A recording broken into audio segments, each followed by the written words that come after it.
Good morning student. मैं आज class 10th के लिए रियल नंबर चैप्टर से फिर थ्योरम नंबर 9 के साथ आया हूं, जो कि लेक्चर नंबर 5 है। इसमें थ्योरम नंबर 9 को हमने लिख दिया है। NQ minus n is always divisible by 3 for every positive integer n। इसको हमको प्रूव करना है। तो सबसे पहले हम NQ माइनस n को फैक्टराइज कर लेंगे, सरलतम रूप में लिखेंगे, सिंपलेस्ट फॉर्म में लिखेंगे, उसके बाद प्रूव करेंगे। तो NQ माइनस n को हम लिख सकते हैं, n कॉमन ले लेंगे तो यहाँ n स्क्वायर माइनस 1 बचेगा। n इंटू फिर n square minus 1 equal to n plus 1 into n minus 1। NQ minus n को 3 से डिविजल लाना है, वो हमेशा 3 से डिविजिबल होता है, इसीलिए n को 3 से डिवाइड करेंगे, कोसेंट को q मानेंगे, रिमाइंडर को r मानेंगे और यूक्लिड्स डिवीजन लीमा इस पर फिर से अप्लाई करेंगे। Let if n is divided by 3 then quotient is q and remainder is r।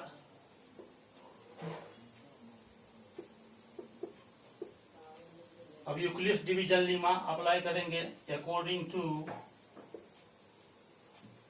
Euclid's division lemma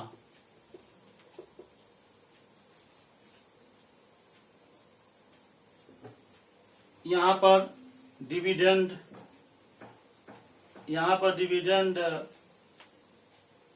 n को हम डिवाइड कर रहे हैं तो n मेरा डिविडेंड हो गया। 3 से डिवाइड कर रहे हैं, 3 डिविजन हो गया। कोसेंट को हमने q माना है, रिमाइंडर को r माना है, तो हम लिख सकते हैं n is equal to 3q plus r where r is greater than और equal to 0 but less than 3। चूंकि 3 डिविजन है, इसीलिए रिमाइंडर का वैल्यू हमेशा डिविजर से कम होता है, अतः r का वैल्यू 3 से कम होगा। अब r का सभी पॉसिबल इंटीग्रल वैल्यू मालूम करते हैं। तो r is equal to 0 1 2। r का जो ये 0 1 और 2 वैल्यू आया वह बारी बारी से यहाँ पर रखेंगे, तो आ जाएगा n is equal to 3q plus 0, तो 3q ही आएगा। फिर यहाँ पर 1 रखेंगे तो ये हो जाएगा 3q प्लस 1 और तीसरा वैल्यू आ जाएगा यहाँ 3q प्लस 2। केस 1 में n is equal to 3q लेंगे।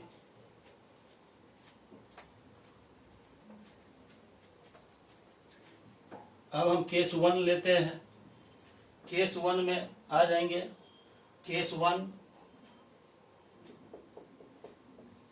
n is equal to 3q। अब हम NQ माइनस n को पहले ही लिख चुके हैं, n into n plus 1 into n minus 1। n का वैल्यू 3q है, ये यहाँ पर n के जगह पर 3q जाएगा, तो यहाँ लिखेंगे 3q plus 1 into 3q minus 1। 3 इस पूरे टर्म का एक फैक्टर 3 है। इसका मतलब कि यह पूरा टर्म 3 से डिविजिबल है, अतः हम लिख सकते हैं NQ माइनस n 3 से डिविजिबल है। Therefore NQ minus n is divisible by 3। इस तरह केस 1 में यह आ गया NQ minus n divisible by 3। अब हम केस 2 लेंगे। केस 2 में 3q प्लस 1 लेना है। n is equal to 3q plus 1। यहाँ NQ माइनस n फिर हम लिखेंगे n into n plus 1 into n minus 1। यहाँ पर n का वैल्यू 3q प्लस 1 रखेंगे यहाँ, तो 3q प्लस 1, फिर करली ब्रैकेट n के जगह पर 3q प्लस 1 फिर इंटू में n के जगह पर 3q प्लस 1 फिर माइनस 1।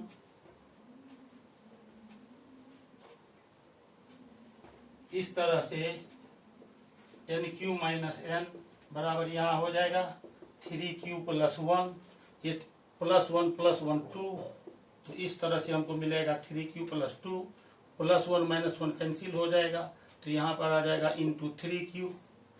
इसको हम लिख सकते हैं NQ - N, ये 3 एक फैक्टर है, इसको शुरू में लिख लेंगे 3 into 3q + 1 into 3q + 2 into q।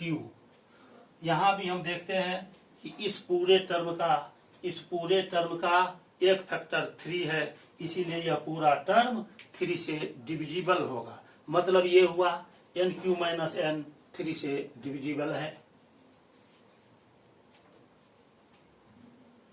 Therefore, NQ - N is divisible by 3।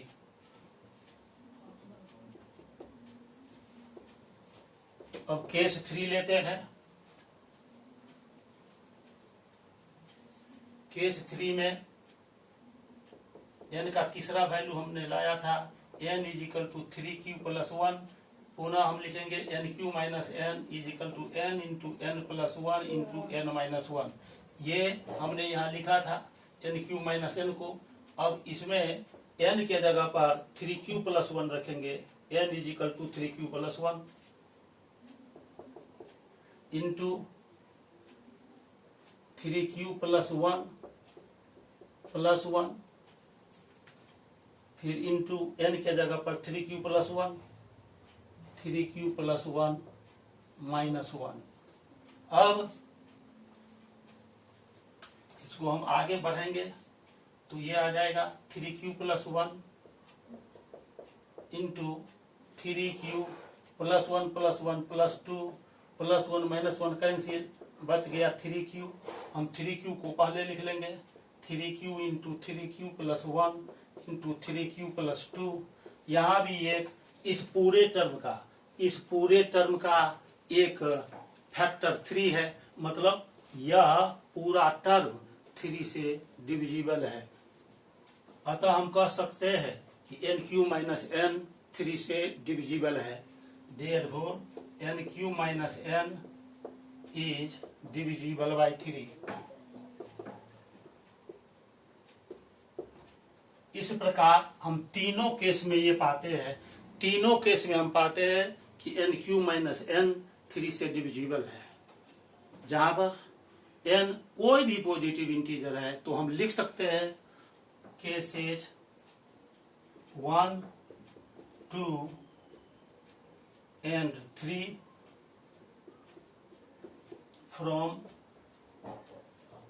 from cases 1, 2 and 3 we can say that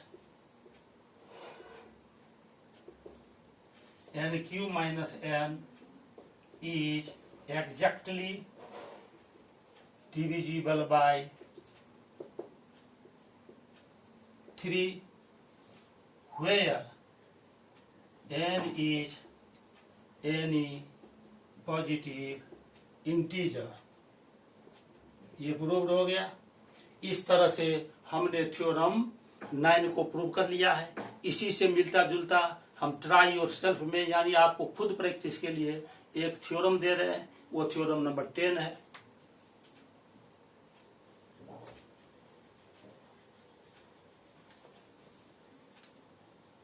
try और self.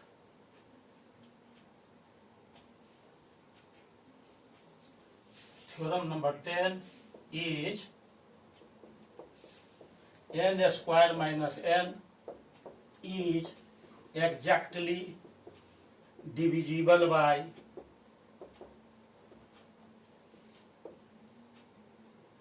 2 for every positive integer n। यह इसी तरह का मिलता जुलता थ्योरम है। मुझे आशा है आप इसको बना लिए होंगे और थ्योरम नंबर 9 को आपने अच्छी तरह समझ लिया होगा। अब हम नेक्स्ट टॉपिक पर चलते हैं, Euclid's division algorithm.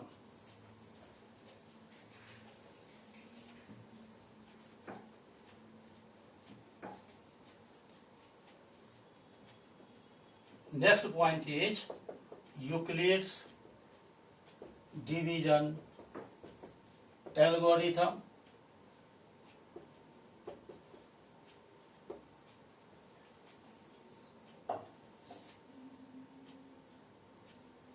Euclid's division algorithm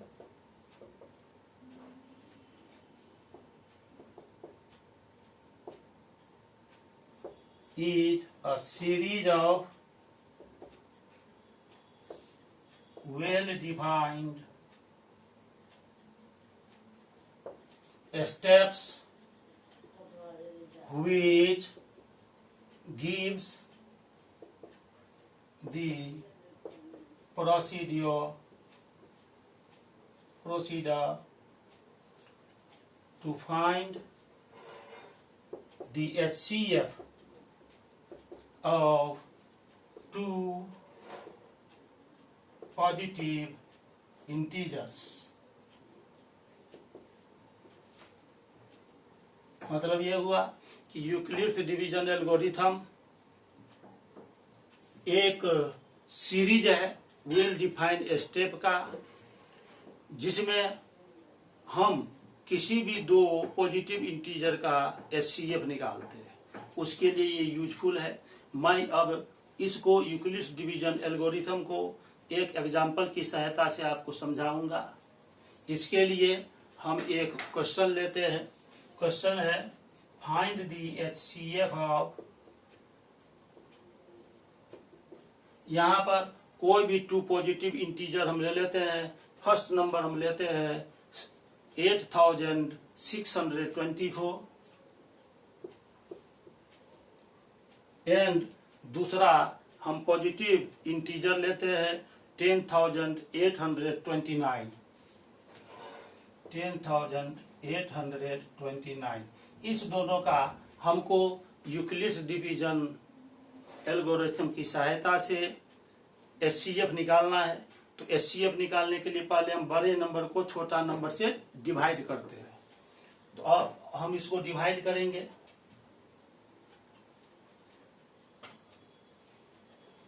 इसको हम डिवाइड करेंगे, छोटे नंबर से बड़े नंबर को हम डिवाइड करते हैं। तो इसके लिए हम लेते हैं 8624, इससे हम 10,829 को हम डिवाइड करते हैं।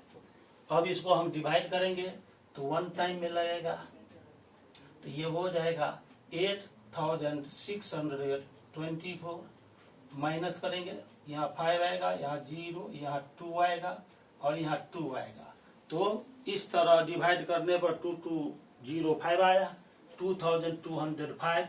इस स्टेप में जो रिमाइंडर बचा उसको हम डिवीजर ले लेते हैं, और इसके पहले वाले स्टेप में जो यहाँ पर डिवीजर था उसको डिविडेंड बनाएंगे 8624। और फिर हम इसको इससे डिवाइड करेंगे। 8624 को 2205 से डिवाइड करते हैं तो ये 3 टाइम्स में कटेगा। 5 3 जा, यहाँ 3 टाइम्स से लगेगा डिवाइड। 5 3 जा 15, 22 3 जा 66, माइनस करेंगे, ये आ जाएगा 910, यहाँ पर आ गया 2019।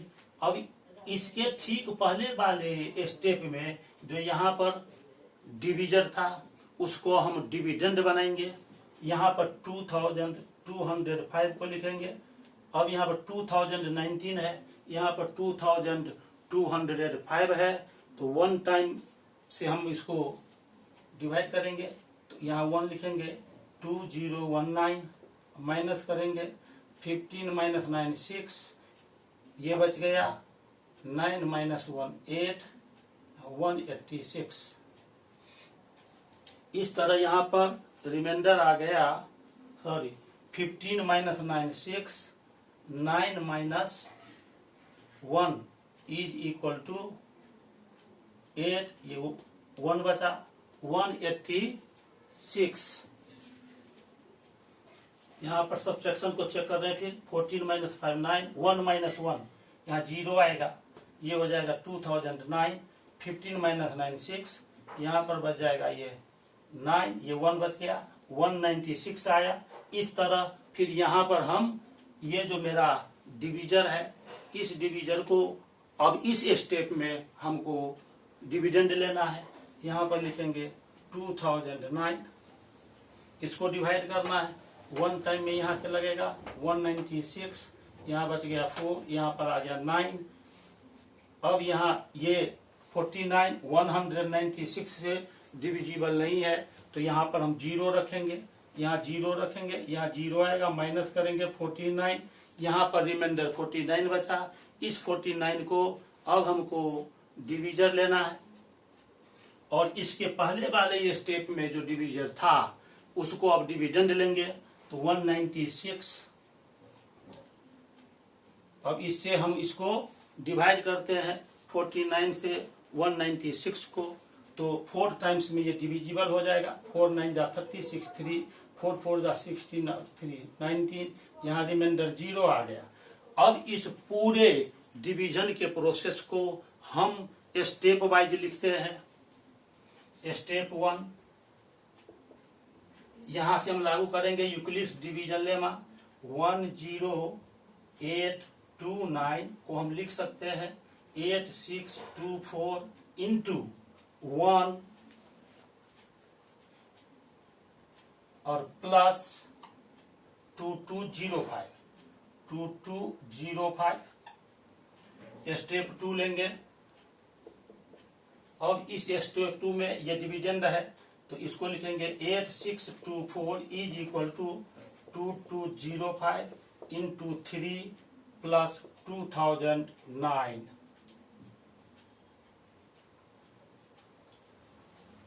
अब स्टेप 3 लेते हैं। अब यहाँ पर 2205 है, तो 2205 को हम लिखेंगे 2009 इंटू 1 प्लस 196। हर स्टेप में यूक्लिड्स डिवीजन लेमा का यूज करते हैं। Step 4, 2009 is equal to 196 into 10, और रिमाइंडर यहाँ 49 है, तो यहाँ 49 लिखेंगे। स्टेप 5 में हम लिखते हैं 196 is equal to 49 into 4, 49 into 4 plus remainder 0 है। इस तरह इस पूरे प्रक्रिया को, पूरे प्रोसेस को हम स्टेप वाइज लिखते हैं। तब तक यह पूरा प्रोसेस हम दोहराते रहते हैं, आगे चलते रहते हैं, जब तक कि 0 नहीं आएगा। किसी न किसी स्टेप में रिमाइंडर 0 आएगा ही। जिस स्टेप में रिमाइंडर 0 आता है, उस स्टेप का जो डिविजर होता है वही दोनों गिवन पॉजिटिव इंटीजर का HCF होता है। इस लास्ट स्टेप में रिमाइंडर 0 है, यहाँ पर डिविजर 49 आ गया। यहाँ हम ये देखते हैं डिविजर 49 है लास्ट स्टेप में, जबकि रिमाइंडर 0 है। यही 49 टू गिवन नंबर्स का HCF हो गया। Therefore HCF of two given numbers, जो कि हम 8624 लिए थे, 8624, एंड मेरा अदर पॉजिटिव इंटीजर था 10829, उसको हम लेते हैं 10829। इस दोनों पॉजिटिव इंटीजर का HCF 49 हो गया। इस तरह हम देखते हैं कि यूक्लिड्स डिवीजन लेमा के यूज से हम किसी भी दो पॉजिटिव इंटीजर का HCF निकाल सकते हैं। इसका HCF हो गया 49, ये 49 HCF हो गया। तो इस तरह मैंने बताया कि यूक्लिड्स डिवीजन लेमा का यूज किसी भी टू गिवन पॉजिटिव इंटीजर का HCF निकालने में किस तरह करते हैं। एक बार मैं फिर उसको रिपीट कर रहा हूं। जो स्मॉलर पॉजिटिव इंटीजर है उससे बिगर पॉजिटिव इंटीजर को डिवाइड करेंगे। यदि रिमाइंडर 0 आ गया फर्स्ट स्टेप में ही, तो डिवीजर हो जाएगा दोनों गिवन पॉजिटिव इंटीजर का HCF। यदि रिमाइंडर 0 नहीं है तो उसके बाद जो रिमाइंडर हमको मिला उसको डिवीजर बनाएंगे, और जो इसके पहले स्टेप में डिवीजर था उसको हम डिविडेंड बनाएंगे। फिर डिवीजन प्रोसेस को आगे बढ़ाएंगे। आगे बढ़ाने के बाद फिर रिमाइंडर फाइंड करेंगे। यदि रिमाइंडर 0 हो गया तो दूसरा स्टेप का जो डिवीजर था वो HCF होगा। यदि नहीं है तो फिर से दूसरे स्टेप में जो रिमाइंडर मिला उसको डिवीजर बनाएंगे और इसके पहले वाले स्टेप में जो डिवीजर था उसको फिर डिविडेंड बनाएंगे और प्रोसेस हम जारी रखेंगे डिवीजन का जब तक कि रिमाइंडर 0 नहीं आ जाए। जिस स्टेप में रिमाइंडर 0 आ गया उस स्टेप का जो डिवीजर होगा वही दोनों गिवन नंबर का HCF होता है। मुझे उम्मीद है आपको बहुत अच्छी तरह से समझ में आ गया होगा। जैसा कि आप सभी जानते हैं अभी महामारी का समय चल रहा है, कोरोना बीमारी से पूरी दुनिया ग्रस्त है, बच्चों का पढ़ाई लिखाई अभी बंद है। मेरा प्रयास है कि खास करके 9th और 10th के बच्चों के लिए अधिक लेक्चर उपलब्ध नहीं है, इसीलिए मैंने सोचा कि 9 और 10th के बच्चों का लेक्चर दिया जाए और यह दूर दराज के इलाके तक पहुंच सके। ऐसा तभी संभव होगा जब आप मेरे वीडियो को यदि आप लाइक करते हैं तो इसको सब्सक्राइब कर दें चैनल को और वीडियो को शेयर कर दें। मैंने इसे फेसबुक पर भी लिंक किया है, आप भी लिंक करके उसको शेयर कर दें ताकि आपके रिलेशन में जितने भी आने वाले स्टूडेंट हैं उन तक ये मेरा मिशन पहुंच सके और उनको फायदा मिल सके। बहुत बहुत धन्यवाद।